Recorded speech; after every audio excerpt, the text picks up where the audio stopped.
दिल्ली विधानसभा चुनाव के तारीख की घोषणा भले ही ना हो, लेकिन तमाम पार्टियां चुनावी तैयारी में जुट गई हैं। इस वक्त मैं मौजूद हूं उत्तम नगर विधानसभा इलाके में और यहां से 4 बार के कांग्रेस की टिकट पर विधायक रहे मुकेश शर्मा द्वारा बुलाई गई है महापंचायत। सबसे पहले मैं आपको दिखा दूं कि ये मुकेश शर्मा अपने साथियों के साथ बैठे हैं और इनको दिखाने के बाद मैं अपने साथी से बोलूंगा, पीछे देखिए लोगों का जनसैलाब। ये महापंचायत बुलाई गई है, इसमें लोगों का मैं जनसैलाब ही कहूँगा, क्योंकि जहाँ तक कैमरे की नज़र या मेरी नज़र जा रही है लोग ही लोग नज़र आ रहे हैं। साथ ही अलग अलग इलाके से लोगों का लगातार यहाँ आना जारी है।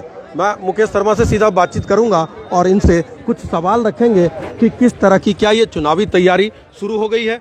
मुकेश, देखिए, मैं लगभग 3 महीने पहले घर से निकला हूँ स्वर्ग देखने के लिए कि 11 साल में जो 13 में मैं स्वर्ग बना गया था, शायद उसमें इजाफा हुआ होगा। मोहन गार्डन में एक हॉस्पिटल बनना था, उसको देखने आया था, बना नहीं बना। जच्चा बच्चा केंद्र बनना था, देखने आया था, बना नहीं बना। जो सड़कें मैं बना गया था 90% सड़कें मेरे टाइम की है। 100 तरफा महानरक बना हुआ है। मैं सर पे कफन बांध के निकला हूँ इस इलाके को महानरक से निकालने के लिए। और मेरा बचा हुआ जीवन मैंने इस अस्ताल विधानसभा क्षेत्र को अपनी जवानी देकर, अपना खून पसीना देकर डेवलप किया था। और 2013 के बाद इन्होंने उजाड़ दिया है, मैं इसको उजड़ने नहीं दूंगा। इस शपथ लेकर घर से निकला हूं। और जो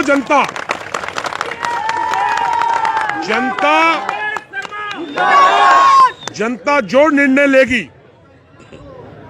मैं उस निर्णय को भगवान का निर्णय समझकर, भगवान का फैसला समझकर मैं उसको सर माथे पर रखकर उस फैसले का पालन करूंगा। और चुनाव जनता लड़ेगी, मुकेश शर्मा नहीं लड़ेगा। अगर मेरा फैसला हुआ तो मुकेश शर्मा, मैं आपको बता दूं, मैं अभी बोलूंगा, 1993 से 98 तक बीजेपी की हुकूमत थी। हम 14 थे। मैंने 13 दिन भूख हड़ताल की थी। सैकड़ों लोग लाठी चार्ज में घायल हुए थे। जब मैं पदयात्रा की है मैंने इन दोनों वार्डों की, मोहन गार्डन, नवादा की, उसमें वो लोग मिले मुझे जिन्होंने लाठियां खा रखी हैं।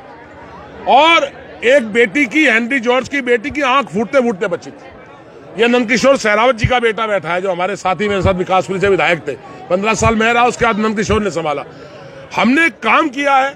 आज उसमें विकासपुरी विधानसभा बन गई, उत्तम नगर बन गई, चाणक्य प्लेस जनकपुरी में चला गया, हिरण कूदना मुंडका में चला गया। लेकिन आज भी हिरण कूदना से चाणक्य प्लेस तक मुकेश शर्मा उस परिवार का एक सदस्य है। और मैं उन लोगों के जीवन में कभी एहसान भूल नहीं सकता हूं। पार्टी का फैसला मैंने कहा है, झंडा डंडा और पार्टी का फैसला भी जनता करेगी। जो जनता फैसला करेगी मैं उसके साथ।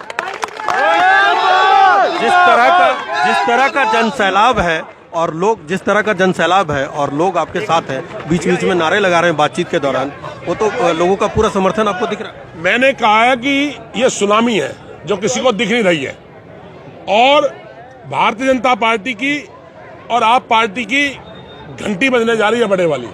इनको दिख नहीं रही है, इनको टीन का चश्मा उतार देना चाहिए और आना चाहिए यहाँ पर।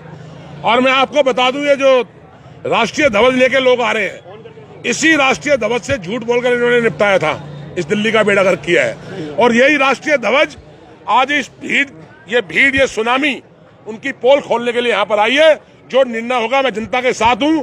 लेकिन एक बात मैं कह दूं, चुनाव मैं जिस भी विधानसभा से लड़ूं, मैं अस्ताल विधानसभा क्षेत्र, हिरण कूदना से चाणक्य प्लेस तक के लोगों को जीवन में, मैं, मेरी औलाद और अगले 7 जन्म तक भी मैं इस इलाके को भूल नहीं सकता। मेरी जवानी, मेरा खून पसीना यहाँ लगा हुआ है। मेरे बाल उड़ गए सिर के, मेरे बाल उड़ गए काम करते करते। और सुन लीजिए, मैं 20 साल के लिए, अगली 20 साल की पारी खेलने के लिए फिजिकली फिट हूं।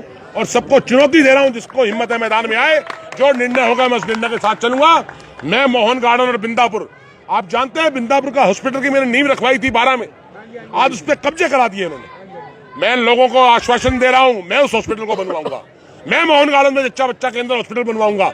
वो जमीन इन्होंने करोड़ों रुपए लेकर कैंसिल करवाई है, कहीं और जमीन ढूंढेंगे, लेकिन हॉस्पिटल बनेगा। आप जाइए, विपिन गार्डन के पार्क की क्या हालत है, नरक बना दिया। आपको पता है, गाय कचरा खाती है इस इलाके में, हर गली में मिलेंगी आपको।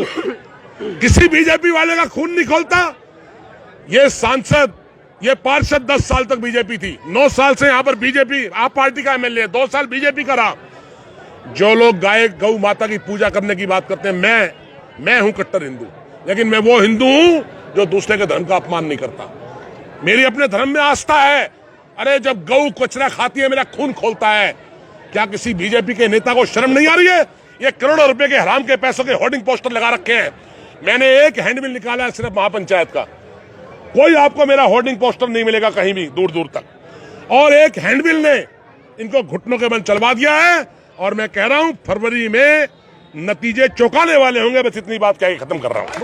तो साफ तौर पर आपने देखा कि मुकेश शर्मा जो 4 बार के विधायक हैं, उन्होंने साफ तौर पर ये बता दिया कि इस बार के विधानसभा चुनाव के हालात जो हैं वो चौंकाने वाले हैं। और इसके पीछे की उन्होंने वजह बताई कि जो मौजूदा विधायक हैं या इससे पहले सांसद और पार्षद अपने इलाके में रहे, उन्होंने बिल्कुल भी कोई काम नहीं किया। और उसी की वजह है कि ये पूरा जनसैलाब उनके समर्थन में उमड़ पड़ा है। आप देख सकते हैं कि लोगों का जनसैलाब यहाँ पर कितनी संख्या में आया हुआ है। और लोगों ने साफ तौर पर, जो मुकेश शर्मा है, उन्होंने बताया कि ये जनसैलाब सिर्फ इसी वजह से है क्योंकि इलाके में विकास के काम जब तक वो विधायक थे तब तक तो हुए, लेकिन उसके बाद विकास का कोई भी काम जो है वो नहीं हो पाया है। और यही वजह है कि लोग एक नई उम्मीद में उनके साथ जुड़ने आए हैं। मनोरंजन कुमार, दिल्ली तक।